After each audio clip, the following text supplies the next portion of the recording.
Hola, bienvenidos a otro jueves jurídico, el primero de este 2023, y hoy les venimos con un gran tema. Seguro todos ustedes están escuchando mucho hablar sobre Genaro García Luna, el exsecretario de Seguridad Pública en la época de Felipe Calderón. Pero a ver, Adi, cuéntanos, ¿qué está pasando con este caso en Estados Unidos? Bueno, ¿por qué es importante este caso? Obviamente es importante porque es la persona de mayor alto rango que el gobierno de Estados Unidos ha juzgado y ha llegado a un juicio oral. Y es importante por el precedente del juez que está conociendo de ese caso, que es nada más y nada menos que el juez Brian Cogan, no sé si lo dije bien, quien fue quien sentenció a Chapo Guzmán a prisión de por vida. Entonces, como quien dice, tenemos una muy buena expectativa de la resolución de lo que salga de este juicio. Ya inició, para aquellos que han estado dormidos esta semana, inició el día de ayer y hoy en día se está configurando el jurado. ¿Qué es eso? ¿Qué es el jurado? Pues miren, a diferencia de lo que tenemos en México, en el cual solamente un juez se encarga de recibir toda la evidencia, los testigos, las pruebas y decir si alguien fue culpable o no, en Estados Unidos, como seguro todo el mundo ha visto en series, películas, pues es real. Existe un jurado de 12 personas que son elegidas previamente de un grupo mucho más grande. Ahorita están en esa selección de las 12 personas, buscando tener 12 ciudadanos imparciales que puedan decidir si Genaro García Luna es culpable o no es culpable, ¿por qué cargos? Él está siendo acusado por narcotráfico, algo similar a crimen organizado en las normas de Estados Unidos, y falsedad de declaraciones. Pero lo más importante para México en este caso es que no solamente se trata, ¿estás de acuerdo?, de tráfico de drogas, porque él era el secretario de Seguridad Pública. Creo que lo que hay dramático detrás es que todo esto ocurrió pues en el marco de corrupción y sobornos que pudo haber recibido para simplemente o hacerse de la vista gorda o desaparecer a otros grupos criminales y dejarle el camino libre al cártel de Sinaloa. ¿Tú qué piensas que va a pasar? A ver, yo nada más rápido dos cosas. Cuando hablamos de la imparcialidad del del jurado, queríamos como que pensar, es súper difícil encontrar a alguien imparcial. ¿Por qué? Porque aquí una persona está siendo, o sea, vamos a juzgarla por hechos que pudo haber cometido, pero la persona que va a decidir respecto de su culpabilidad, más allá de duda razonable, puede tener internamente un pensamiento respecto de las drogas. O sea, estoy a favor del consumo legal o no legal de las drogas. Y eso lo que estamos buscando es que la gente que esté juzgando o el día de mañana, bueno, en la semana que entra a Genaro, no tenga un peso, es decir, que sea subjetivo. Entonces esa es la primera parte y por eso es tan difícil de una masa enorme de gente encontrar 12 ciudadanos que a pesar de su ideología personal puedan juzgar objetivamente a Genaro. Ahora, segundo, ¿cuál es la trama? ¿Ok? Todos sabemos, hemos escuchado, como bien mencionó Estefanía, este cuate está acusado de narcotráfico, que es como conspirar para introducir, comercializar y poseer cocaína en Estados Unidos. Pero hay que regresar y preguntarnos, ¿quién era Genaro Luna cuando está acusado de todo esto? Primero era el mayor cargo de seguridad, es decir, el secretario de Seguridad Pública de México. Y luego hay una etapa, eso empezó como en el 2001, toda la investigación y toda la trama termina en el 2012. Y luego él fue contratista, entonces hay que dividir entre dos partes.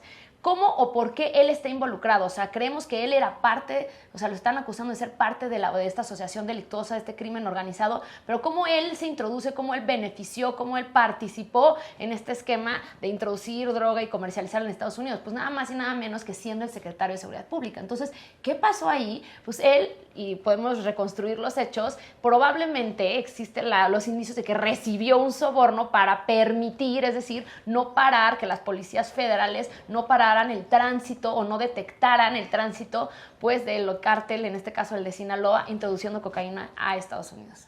Pues creo que eso es algo bien importante, porque de lo que se ha podido conocer por los distintos periodistas mexicanos e internacionales que están dando seguimiento a este caso, es que gran parte, o es la expectativa que se tiene de lo que hay de evidencias del caso, son testimonios de otros criminales, servidores públicos y narcotraficantes. Entonces creo que esto va a ser un tema muy interesante, pero lo más grave, donde creo que deberíamos de tener el ojo bien puesto en México, es qué pasa con estos casos de corrupción, justamente. Es decir, en Estados Unidos, un caso de corrupción, en Estados Unidos lo están viendo con ojos de narcotráfico, crimen organizado y falsedad de declaraciones. Pero ¿esto qué implica para México? Para México es un caso de corrupción, porque él era un funcionario de altísimo nivel recibiendo sobornos para dejar que un cártel operara diestra y siniestra en el país. Y aquí creo que se viene un tema clave. Y hace 3 días el presidente López Obrador dijo que le va a dar seguimiento al caso, que qué importante que se esté investigando y que en su caso se lleve a juicio, pero que si había dinero de México, que él iba a pedir que se regrese. ¿Cómo vamos a pedir que se regrese cuál dinero si no estamos teniendo cargos por corrupción estrictamente? No tenemos conocimientos, hay un equipo legal mexicano que quiera de alguna manera colaborar o participar en el caso. Y 3, Adi, si es un caso de corrupción, ¿quiénes son las víctimas? Que es la pregunta que Tojil siempre les está lanzando a ustedes. Sí, justamente le diste al clavo. Este caso es un caso de corrupción para México y hoy no nos queda claro dónde está la Fiscalía General, la Fiscalía Anticorrupción, dónde está investigando ese caso y lo más importante es, ya está detenido, ya está siendo juzgado ahí, ¿por qué no estamos pidiendo ser parte reconocidos como la sociedad? Respondiendo a tu pregunta, toda la sociedad mexicana somos víctimas de la corrupción que en este caso ejerció García Luna y queremos pues que el Estado mexicano, el presidente cumpla su palabra y pida esta reparación del daño. O sea, hoy en día, ¿qué va a pasar? El día de mañana, por ejemplo, van a encontrarlo culpable, van a decomisar todos sus bienes que probablemente estén fuera de México, en Estados Unidos, y ese dinero, esos bienes, ¿a dónde van a parar? Si México no pide y no levanta la mano jurídicamente por el tema de reparación de daño, ese dinero se va a quedar en Estados Unidos.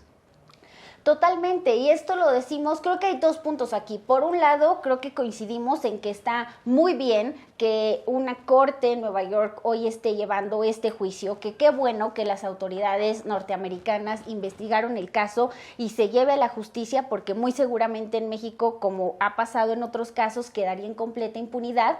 Pero el segundo problema es sí qué va a pasar con estos casos de corrupción y que esto debe de generar un nuevo precedente a lo que ha pasado anteriormente. Casos como el Chapo, el caso de Yarrington, que sigue ahí en espera, son claros ejemplos de cómo en otras administraciones y en otros casos los gobiernos americanos, ¿qué es lo que hacen? Detienen a un gran líder como ya sea del narcotráfico, y creo que este es el mayor caso a nivel de un servidor público. Lo llevan a sus cortes, los investigan, enjuician o llegan a un acuerdos con ellos, como bien dices, les quitan todos los bienes y al final, en un término de 2 o 3 años, nos los regresan en la línea de la frontera. No hay investigaciones, no hay colaboración y no hay reparación del daño, cuando justamente esos casos de corrupción, ¿a quién le duelen? Nos duelen a todos los mexicanos que vivimos en este clima de violencia generalizada, nos duele a todos los mexicanos que a causa de esos grandes sobornos pues seguimos siendo víctimas de homicidios, desapariciones, tratas de personas que ocurren por estos casos de corrupción, y creo que esto no debe ser un caso de impunidad para México. Una parte fundamental de la sanción en temas de corrupción tiene que ser la sanción económica, o sea, hacer que no sea lucrativo. O sea, muchas personas dirían, bueno, yo me voy 10 años a la cárcel o 5 en el caso, por ejemplo, de Duarte, pero cuando salga mi familia y yo vamos a estar asegurados el resto de nuestras vidas. Ese es un negocio que vale la pena y la puedes pensar, y en un costo-beneficio podrías tomar la decisión de está perfecto, me voy a rifar a cometer un acto de corrupción. Es súper importante que empecemos justamente a recuperar y quitarles el beneficio económico a las personas que cometen un hecho de corrupción. Y que no quede en impunidad, porque tenemos otros casos como el de Lozoya, en el cual sí, claro, puedes cometer cualquier acto de corrupción, y ahora tenemos a la defensa de Lozoya, a la mamá de Lozoya y a Lozoya en audiencia, rogando plegarias al presidente López Obrador y ofreciendo dinero a cambio de su libertad y que el caso quede pues sin ninguna consecuencia. Pues bueno, los queremos oír para el siguiente Jueves Jurídico. Por favor, déjenos sus comentarios, preguntas, todo lo que tiene que ver con corrupción. Intentaremos en la medida de lo posible de contestarles sus dudas, ya sea directamente o en un siguiente espacio. Muchas gracias por escucharnos.